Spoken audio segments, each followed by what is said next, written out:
Assalamualaikum warahmatullahi wabarakatuh. Sebelumnya perkenalkan, nama saya Silvia Puspitasari dengan NIM 21101015009 dari Prodi D3 Kebidanan kelompok A1.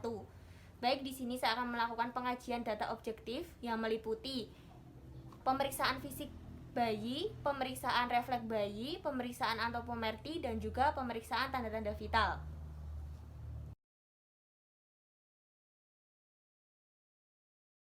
Bismillahirrahmanirrahim. Sebelum melakukan pemeriksaan, jangan lupa mencuci tangan terlebih dahulu.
Baik, langsung saja kita mulai. Sebelumnya kita buka dulu gedongnya.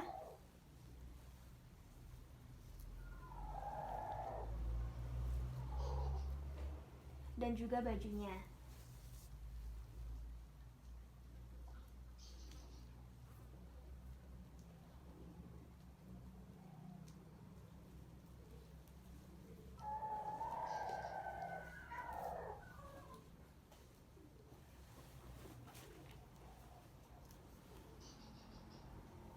Oke, yang pertama kita akan melakukan pemeriksaan antropometri, meliputi berat badan bayi, panjang badan bayi, lingkar kepala, lingkar lengan atas, dan juga lingkar dada. Oke, kita langsung saja timbang terlebih dahulu. Pastikan timbangan di angka 0 ya.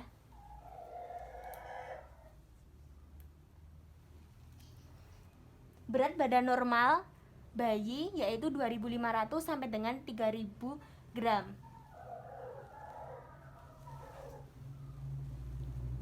Berat badannya 2.600, artinya normal ya. Selanjutnya yang kedua adalah pengukuran panjang badan.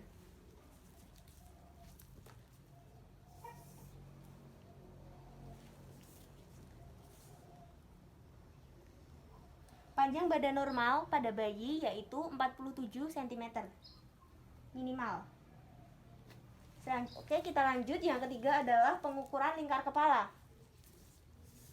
Yang bisa kita lakukan adalah fronto-opsinito, ukuran normal 34 sampai dengan 35 cm.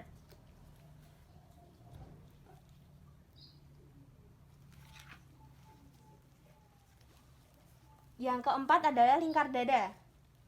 Lingkar dada pada bayi yaitu 1 sampai dengan 2 cm lebih pendek dari lingkar kepala.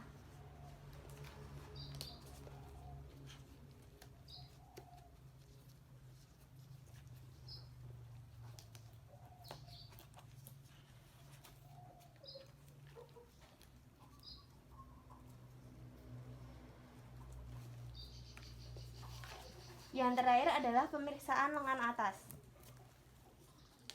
Bisa menggunakan pita lila atau bisa menggunakan metelin.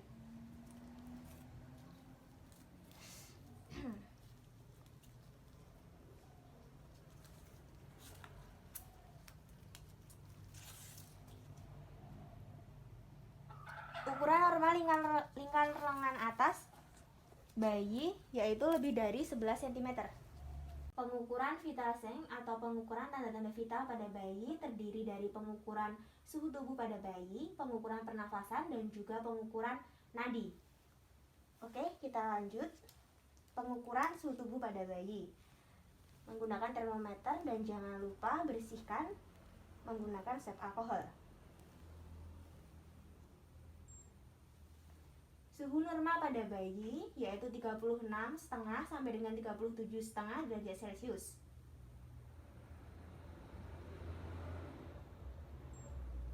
Oke, ini 36,5 berarti artinya normal ya. Selanjutnya pengukuran pernafasan pada bayi. Kita bisa lakukan dengan cara memegang perut bayi atau bisa kita amati. Normalnya pernafasan pada bayi 30 sampai dengan 60 kali per menit. Oke, kita lanjut pengukuran nadi. Bisa kita lakukan dengan cara memegang nadi atau menggunakan stetoskop.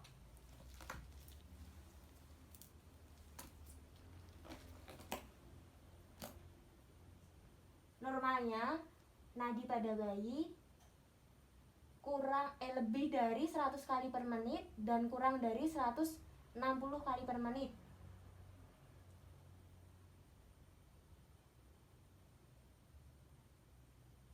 Semakin besar bayi atau semakin bertambahnya usia pada bayi, maka frekuensi nafas dan juga nadi akan semakin berkurang.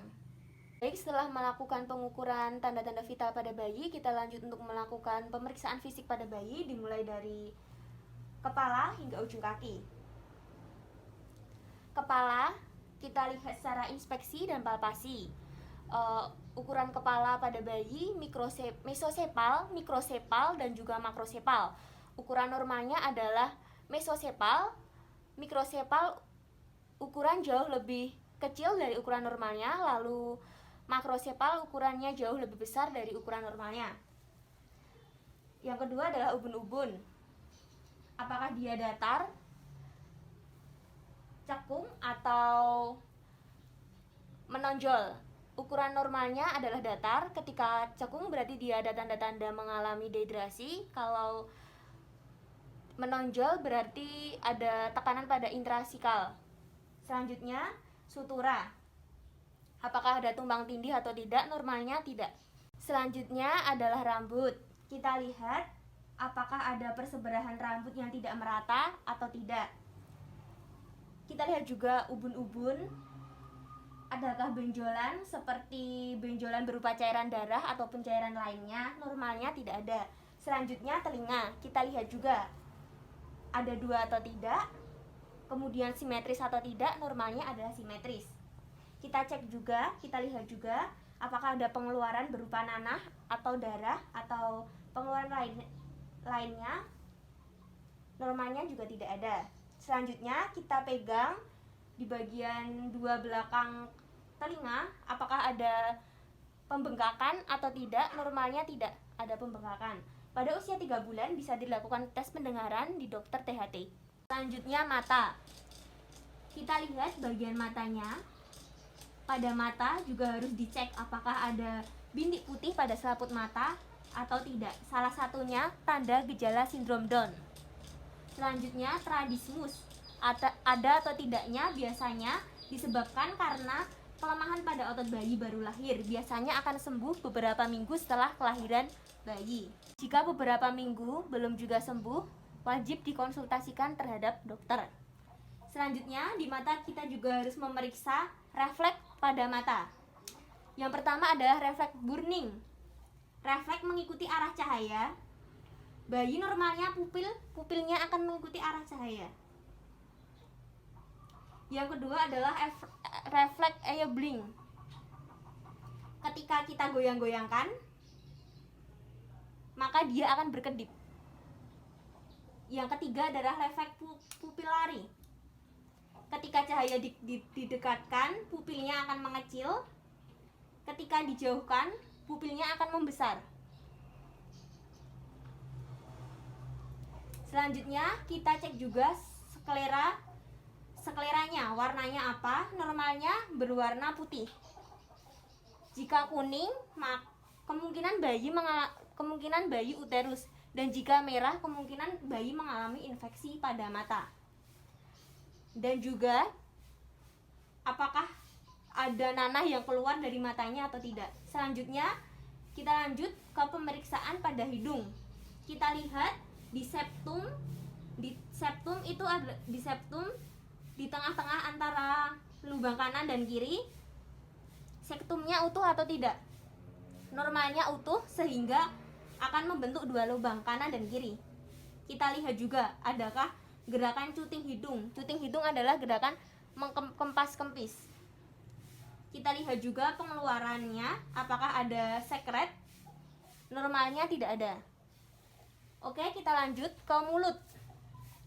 Kita lihat, kita cek, kita amati utuh atau tidak. Ketika tidak utuh atau terbelah, itu namanya labiosikris. Lalu jika tidak utuh sampai langit-langit sini, sampai langit-langit dalam, itu namanya labia palatosikris. Dan itu normalnya tidak ada.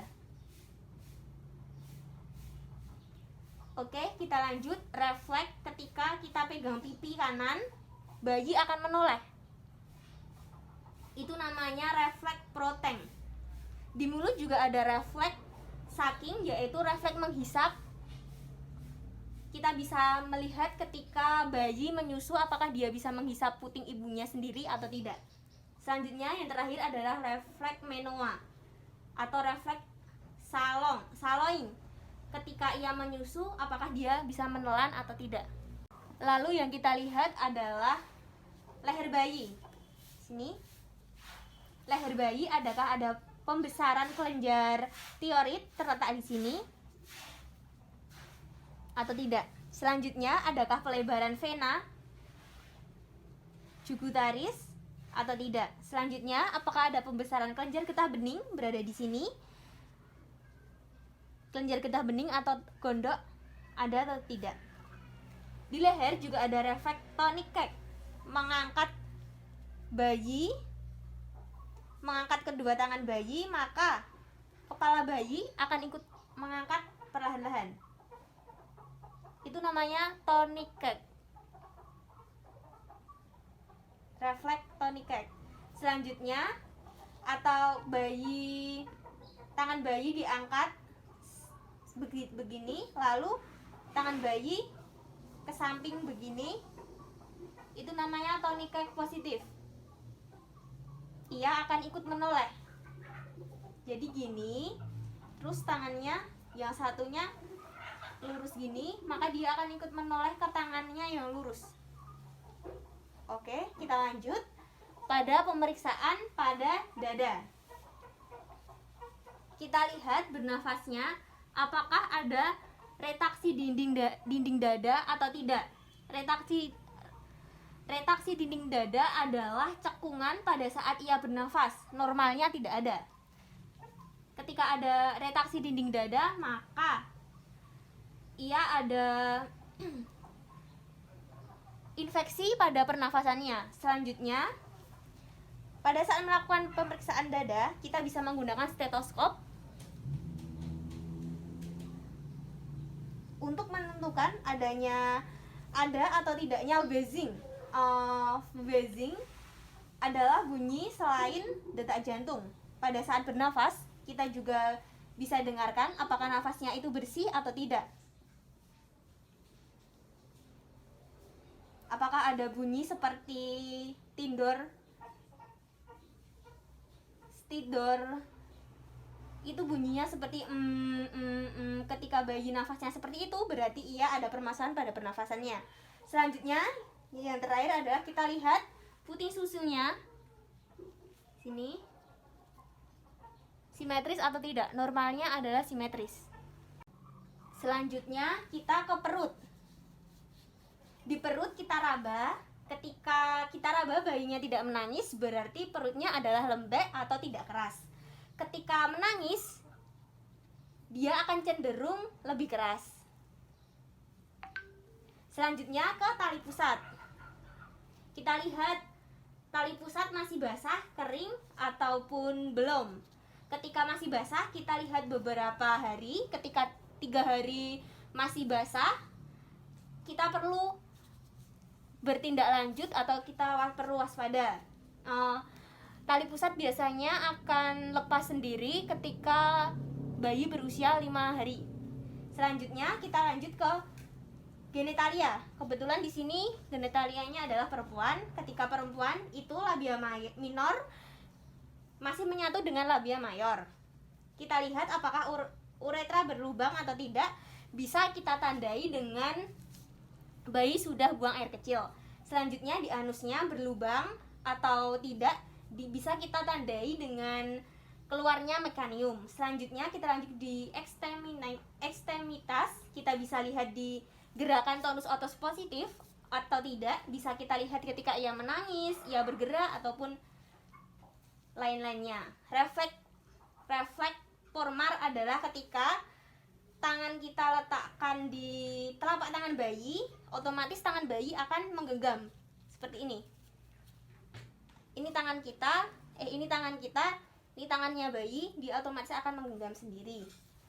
Selanjutnya refleks Moro, ketika kita gebrak atau kita tarik selimut yang ada di bawahnya, dia akan otomatis kaget atau tangannya bisa ke atas dan juga kakinya bisa ke atas. Oh iya, kita jangan lupa kita mengecek tangannya, jarinya. Normalnya pada seorang bayi jarinya berjumlah 10, kanan 5 dan kiri 5. Baik, kita lanjut pada bagian ekstremitas bawah yaitu kaki. Kita lihat jarinya kanan 5, kiri 5, jumlahnya 10, normal. Oke, kita lanjut. Kemudian di kaki kita lihat refleks plantar dan juga refleks Babinski. Refleks plantar adalah ketika kita goreskan tangan kita, dia akan jeplak. Jadi gini, kita goreskan gini, dia akan jeplak gini. Selanjutnya itu adalah refleks plantar. Selanjutnya kita ke refleks Babinski, dia akan mingkup. Jadi gini, dia akan mingkup gini. Kita goreskan, dia akan mingkup. Oke. Selanjutnya kita masuk ke punggung belakang. Adakah kita cek, adakah benjolan di punggung belakang? Jika ada benjolan, itu disebut dengan spina bifida. Alhamdulillah, sekian sudah selesai praktikum pengajian data objektif pada bayi. Sekian, jika ada salah mohon dimaafkan. Wassalamualaikum warahmatullahi wabarakatuh.